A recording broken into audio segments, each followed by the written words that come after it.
সন্ধ্যের টিফিনে আজকে সূর্য বানিয়েছে আমার জন্য ঘুগনি। আমি অনেকদিন থেকে ঘুগনি খাবো বলছিলাম, মানে আমি যেটাই খেতে চাই বা যাই করি ও ঠিক সময় করে আমাকে খাইয়ে দেয়।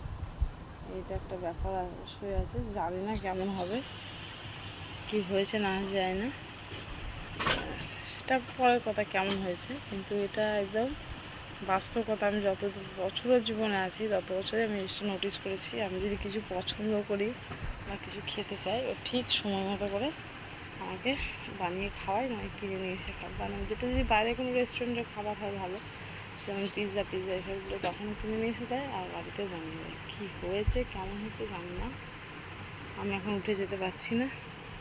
আর পুটু এখন সন্ধে হয়েছে, মানে সারাদিন বদমাইশি করেছে, এখন হচ্ছে ঘুমাবে।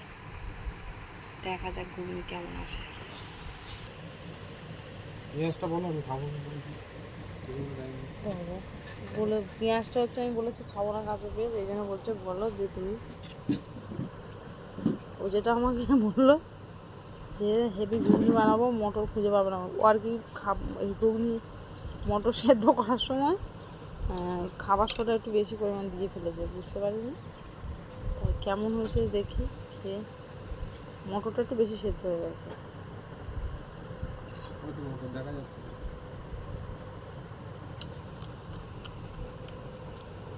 মুখটা হাঁকা বসেছে, কেমন হয়েছে বলবো আগে। সূর্য রান্না করলে হাঁকার থাকে যে আমি কখন বলবো কী হয়েছে, তাকে আগে দাঁড়া, গরম বুঝতে পারছি না।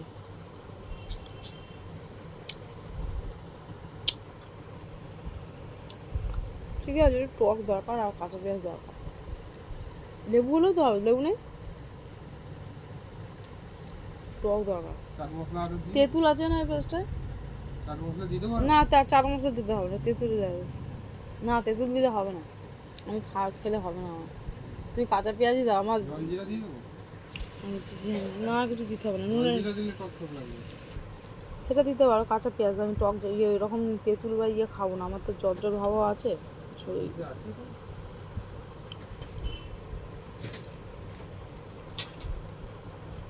সব মিনিমেশে সন্ধ্যের টিফিনটা ভালো হয়েছে।